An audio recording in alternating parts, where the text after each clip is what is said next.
someone who goes out and speaks to organizations and tries to get them really excited and thinking differently about how we can do things, one of the questions I often get, and I think about quite a bit, is how do we keep this motivation up? Like, how do we, this feeling that we have right now, how do we maintain this throughout the year? And my answer is always the same. You won't be able to maintain it. That it's reality that we get really excited when we get, people pump us up, have these really awesome opportunities to learn from each other.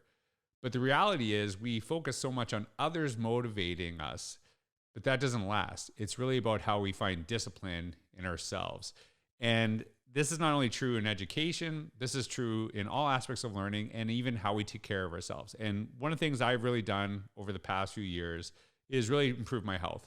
And a lot of people can see the physical health improvements, but I tell you, it's a lot of the mental health that has improved for me tremendously. And I don't know which one serves the other, but I feel that how I've taken care of my physical health, not only with my exercise, running, lifting weights, but I think most importantly for my eating, it has actually really helped with my anxiety, my depression, and they connect. And it's not like I don't have times where I don't struggle with those things still. It's not like I don't have times where I don't feel disciplined, but really kind of taking out choice in things to say, like, here's what I'm going to do, and not negotiating with myself, but just having a plan, checking off those moments where I do the exercise, have the certain meals, the protein goals, all of those things.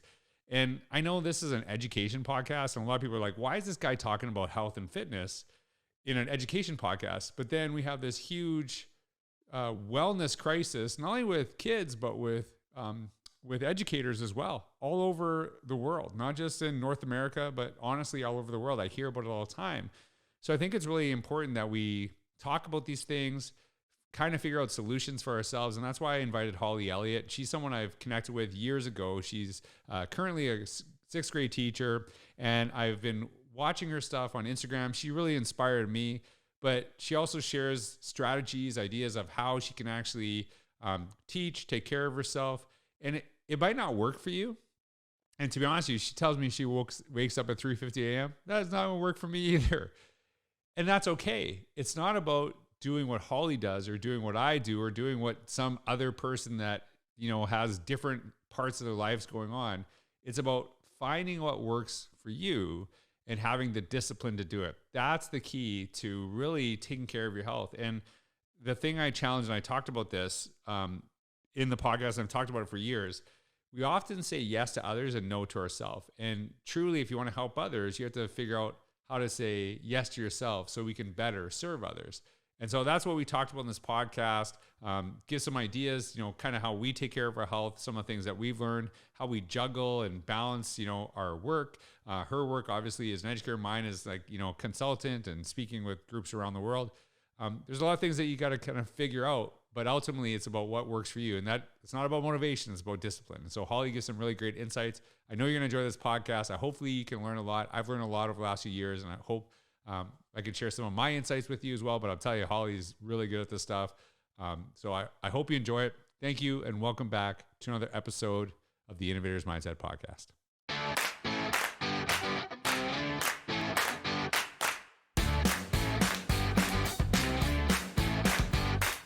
Hey everyone, this is George Couros. Welcome back to another episode of the Innovators Mindset Podcast. I am so blessed to have Holli Elliott from Visalia, California. She is a grade 6 teacher there. I met her years ago. I had the privilege to speak at their district, and just a wonderful district. I actually remember spending time not only with the teachers, but their administrators the day before. But Holli also is a mom, and she is like my fitness guru on Instagram. So I love her stuff. And she has a beautiful mix of really great tips on, taking care of your health. I'm going to tell you, you got a chocolate, you made a chocolate bar one day, and that was amazing. So you got healthy stuff. You also joke around there too, which I feel I love people that take their stuff seriously, but also don't take themselves too seriously. And then you kind of intersect that with all the stuff that you do in education. So if you could just kind of, I just love your stuff. And Thank I was you. like, I gotta have Holly on my podcast because, if I know I'm going to benefit from this, so I know a lot of people too, because this is something that's really important to me is like, how do you be involved with education, but not to the point where you've given so much of yourself to others that you have nothing left for yourself. And so I think you do such a beautiful job of modeling that, teaching people. So if you can just tell everyone who you are, what you do today, how you got there, great place to start. Yeah, thank you. Thank you for having me. I'm so happy to be here. So my name is Holli Elliott, and I've been teaching sixth grade for 10 years.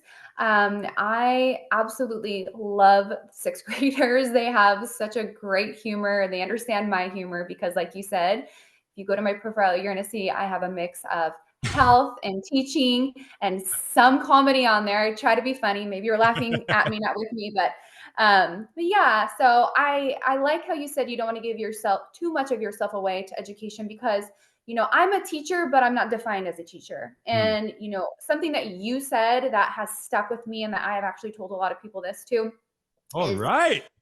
yes, you were speaking on your podcast and you were talking about how some people were talking to you about, we spoke about this earlier, how you were so based out of education and wanted to inspire people through education. And then people found you through fitness and then they want more fitness tips. But I think in the mix, you were talking about some people are like, well, if you're all into fit or all into education, then why are you posting so much about fitness? And your rebuttal to that was, this is a human account. I'm a human. I'm a human first. And that has stuck with me. And I love that so much because I'm not defined by being a teacher. I'm not defined by being a mom. I'm a human. And these are the things that I love. And these are, if it's helped me so much, then I want to help other people feel that same way. And I'm just a normal person.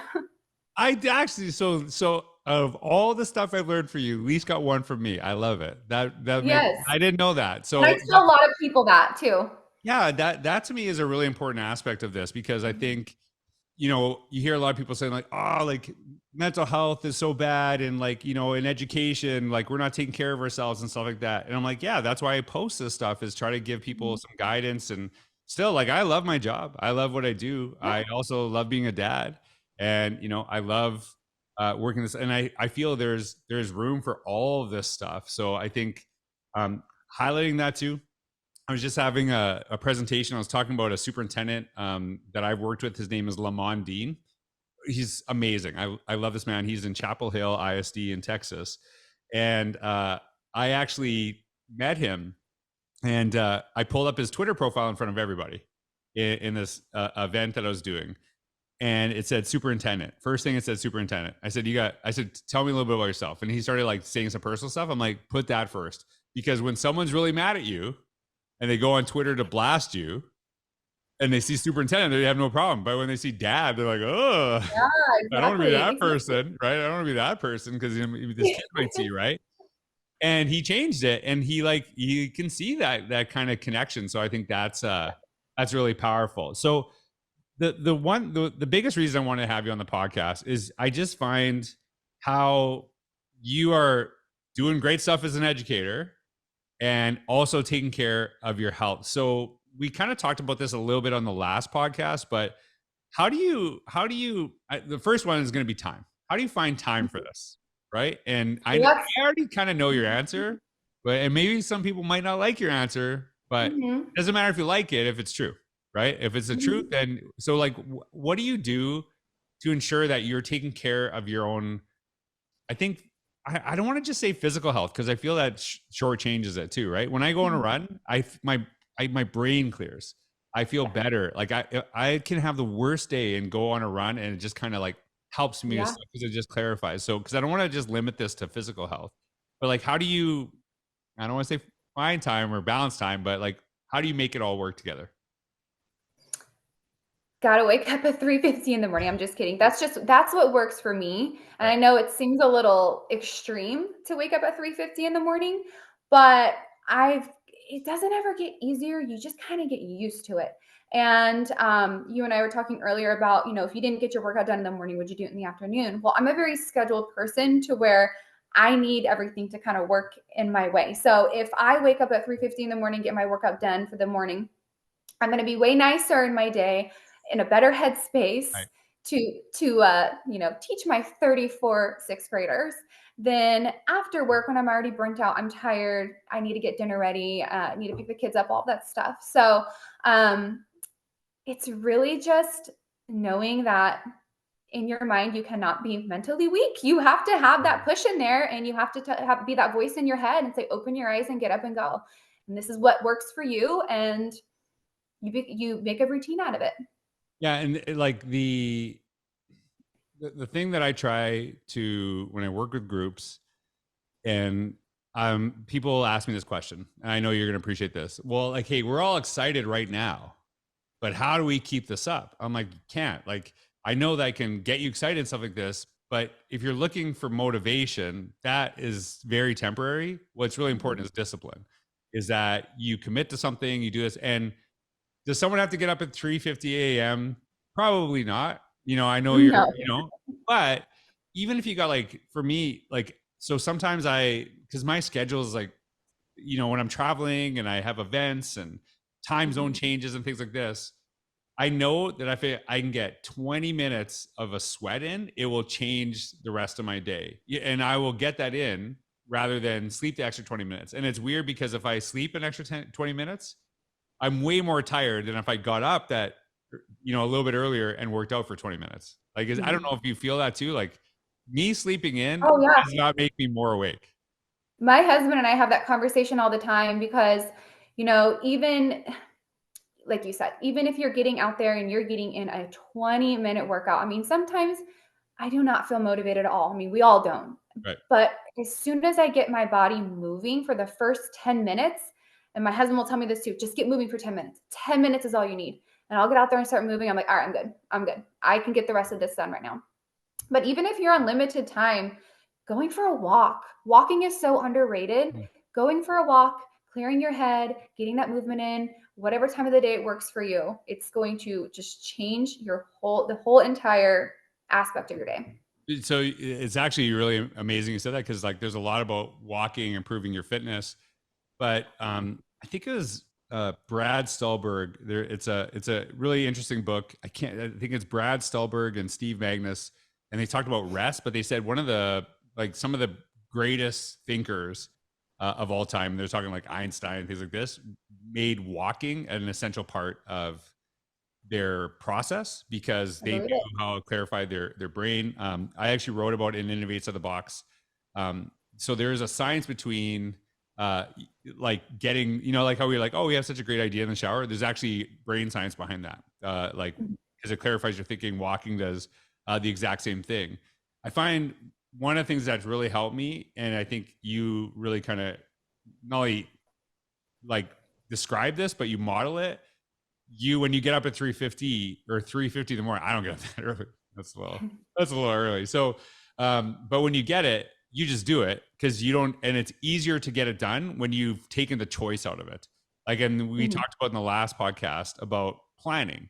And when you actually, like, write the stuff down and you just see it as like, I have to get this done. And it's the same thing. When I say, like, I have certain times of the day, like I make appointments with people, I show up on time. That's very important to me. And what I've got better at over the years is when I make an appointment with myself, I also show up on time, because we tend to, like, show up for others, but not for ourselves. And I think that that's a really important aspect. So I'm, like, curious because of you. So you work with grade 6 kids. So, like, 11, 12 years old, maybe 13. Is that, like, would there be 13? Not 13. So I'm still elementary. So I'm TK through 6th grade at an elementary school, and they go up to 12. Okay. So there's no way that some of them have not seen your Instagram account and, like, seen you and stuff like that too. And I have a very, so my focus or my thing on social media is, like, kind of what we talked about earlier, is that the importance of being human. And I think it's actually, I always say to people, anything you say in a classroom, you should be able to say it, you should be able to say it in social media. And I think it's awesome that your students are seeing you work out and exercise and take care of your health and using that as social media and, like, having a sense of humor and doing all that stuff. Have they ever brought this up to you? Like, have they ever talked about, like, learning this year? No. Last year, one of my kids did. This year, no. But it's kind of low key. They know, so they'll make comments. Right. And they're always, like, kind comments. So this is funny. So one of my girls in my class, she's all, so Miss Elliott, how much can you deadlift? And I'm like, well, I deadlift, Right. And so I kind of took that and I'm like, I'm going to model this. I'm going to do something that is involving my kids, but it's also being a good role model to them. So I said to her, I said, how much do you think I can deadlift? So we looked up like the average for my age and my weight, how much could a girl my size deadlift? So we did like a beginning, an intermediate, and an advanced. So she gave me ranges and she was like, okay, why don't you try this? And why don't you try this and this and this? So I'm like, okay, I haven't done the challenge yet. I'm going to do it. But I literally just talked to her about it last week. But she really felt connected in the situation. She's like, this is cool. My teacher's gonna do some deadlifts and see what she can do because I brought it up. And then I'll share that with my class. And I have no problem sharing that with my class because there's nothing wrong with working Right. out. If anything, it's encouraging them to 100%. work out because they're at such a pivotal stage where they're going to be joining sports next year and they're going to be in the weight room and all of that. And I'd like for them to remember, hey, my teacher who is in her mid 30s is able to get up every morning and work out. I have no excuse. It's like this is the whole, and I feel like so vindicated for what I've been saying for years, because we know kids look up their teachers on social media. Yeah. So when you are like only showing the teacher side and then having like an account where you do your other stuff, but you don't, and like I said, as long as you can stay in the classroom.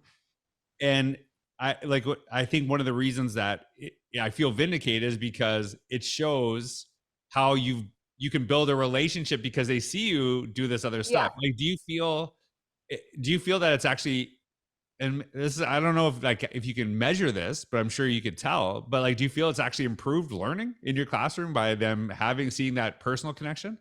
I think any connection with a student is going to improve learning in the classroom, definitely. But I think for me, and if they're looking at my Instagram, whatever they're doing, Yeah. it's for them to see that I'm a person just like them. And for them to feel more comfortable asking me questions, it may not have to be workout related, but for them to just ask me questions in general. And for us to, I told you we're a leader in me school. So every morning we start our morning off with like these little exercises that we can do. And somehow all of these questions turn into some sort of self-discipline, whether we're showing a self-discipline in the classroom, we're showing it outside, we're showing it in our eating habits, we're showing it in exercise. So it just brings that conversation.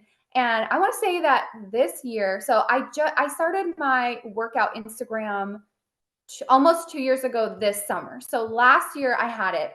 My kids probably didn't know too much about it. But this year I definitely see a difference in this is one of my favorite classes I've ever had because they're so just calm and they're sixth graders, they're going to be immature. And you'll see that on my Instagram. I like to make a lot of sarcastic jokes about that relating to middle schoolers, however you want to say it. But they're very calm for the most part and very respectful. That's what I just adore about them. They're so genuinely respectful. So I do think that has a lot to do with the culture in the class and the relationship and them seeing that I'm a person and they can ask me anything. They can come to me for anything if they need to. The other thing too is, as you're talking about this, I know that I've seen your own kids, and you're Mhm. really kind of modeling what you kind of, like how you fit this in as a mom, and also the positive modeling you're having for your own children doing this too. Yeah.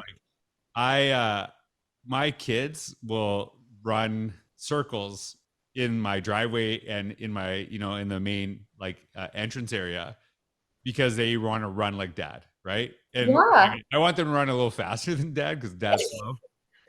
But still, But it's it's like so neat to see. they start seeing that. So do you feel like that's really kind of helped you in your own family, like doing that Oh, too? totally. Yeah. Yesterday we had a whole indoor workout. We didn't have a lot of time. We had to go to Fresno. And so my husband was like, let's just work out inside. Tyson's going to be in here with us, whatever. We'll just get a workout done inside. So after we finish our workout, we hear Tyson. He's like, Mommy, Daddy, come look at me. And he has these handles that go to this push-up bar or this push-up contraption that we have. And he has the handles and he's laying on the mat and he's like bench pressing them. And it was the cutest thing ever. He calls us in there for us to see that he's like, I got to work out. So he even uses that term workout. And in the morning, whenever I'm done working out, he'll be like, Mommy, you're all done working out. Like he just knows that now. It's a part of his vocabulary from the age, I mean, since he was born, but now that he can talk from 2 and up. Yeah, that and that is like it is really important, that modeling for me anyways. And it kind of makes me think of something that I see in your account that I really appreciate. I don't feel you ever like say you need to do this or you should be doing this. You just say like, here's what I'm doing. And it's kind Yeah. of like, maybe you can benefit from that. I know I've benefited a lot from, kind of watching your account, um, trying to like, I don't do weightlifting. I don't want to say I'm not as into weightlifting. I'm more into running, and I Yeah. weightlift for improving my running, but I pick up a lot Mhm. of stuff from you. Do you feel like that's like very intentional on kind of just showing your journey and just hoping people learn from that? That's before I even started to like when I just had a personal account that was on private, that was just for me. I was Mhm. kind of just like, oh, this is what I'm doing in my day. I might as well just post it. And Right. then people would be like, where'd you get that recipe? Can you share that with Right. me? How are you able to run that much every single day? So I got all these questions. And then I was like, well, I mean, I might as well just show what I'm doing. It's what I'm doing in my everyday life anyway. So why not just maybe inspire a couple people and then they start doing it too? Yeah. And this is probably going to be the last question I ask you, because I think this is like, we've had so many like people. I'll talk about educational leadership. I talk about innovation education, and then I start talking about some health and wellness stuff. And never I never talk about like, hey, here's my research and science and all this other stuff. I'm like, Yeah. hey, here's stuff I've done, Yep. and people really connect with that. And I do believe like we're talking about a mental health crisis with students. Hmm. There's a mental health crisis with teachers. Let's not kid Hmm. ourselves, right? Yep. And I think there's some, like it's sometimes it's passed down, and like people see this and they start getting, like I know when I'm around anxious people, and maybe this is just me, I get more anxious, right? I Totally. can feel Hmm. that as well, and Yeah. that happens. Do you feel like there's a connection between this and maybe like in how we help educators and like how we do this, like how is this like improved you as an educator taking care of yourself this way? I'm very, very lucky. I work with my best friend in the whole world. And we're both sixth grade teachers. So her and I kind of do the same thing. And we hold each other accountable during the day because we're planning with each other. We're drinking the same supplements. We're having the same conversations. And then others see it. It's only two of us on our sixth grade team, too. And then others see us doing it. And then the others ask questions. So I feel like my school in general, I have so many teachers who I'm really good friends with. But at the same time, a lot of teachers who are inquisitive and they're like, oh, what do you have in your cup? And then the conversation starts. Oh, wait, you wake up at 3:50 every morning, you work out. How do you do it? So my school in general, even my principal's walking around asking me questions on health and fitness. So we're all motivating each other, but it just kind of started with a hobby and passion that I had one day. And I'm not saying that I'm the one who started it, but I am saying that it's a part of my identity. So I'm going to talk about it a lot. And like you're saying, you're kind of a product of your environment. So you're around these people long enough, then they're eventually going to pick up on these habits too. Yeah, so this is like way before you and I first connected, and I was in Visalia. I remember actually like I had to take a leave because I was so mentally exhausted and overwhelmed. And you talked about your principal. I had a principal very similar, just was awesome and just incredible. And I didn't want to take the leave. There was like a stubbornness about it. And she said, "You're Mhm. not okay. Like you need just take some time, and you'll be fine. And we'll be able to cover you. Don't worry about it. But like you are not okay right now." And I felt, and like when I look back at that, and I actually remember writing about it, it was, I had given everything in education to everyone else. And then I had nothing left for me. And to the point where I just was exhausted and I couldn't do it Mhm. anymore. And I feel that sometimes like the stuff that we're talking about right now is people will listen to this, they're like, oh, this kind of sounds selfish. I'm like, it's actually a little selfless in the sense that you better Absolutely. prepare yourself to, like, I find I have more energy to help others when I make sure that I carve out time Mhm. for myself. Would you say Yeah. that's, do you feel that same way? Oh, Like you feel that same way? 100% true. 100% true. You have to take care of yourself. And it goes back to living that balanced life too. And sometimes in our balanced life, we have to tell people no because Yeah. it's protecting our own mental health. But absolutely, I agree with that. So I got to do something for this, for you saying, you got to learn to say no. I love it, because that is the biggest weakness of many educators, including myself, is you often say no to everyone else, or you say no or yes to everyone else and then no to yourself. And then it comes back to haunt you, and then we kind of get in a situation where we can't actually help anyone. So that's why I wanted to have you on the podcast, because I think this is so crucial. And you're doing this, teaching full time, having kids, and you're making it work. And not only are you doing this, but you're inspiring people like myself to Thank you. keep this too. So everyone listening, make sure you connect with Holli. Her Instagram connect is down below. I know that I'm going to keep learning from you, and I know that a lot of people have benefited you. So thanks so much for being on the podcast. I really appreciate it. Thank you so much for having me. All right, thanks everyone for listening. Have a wonderful day.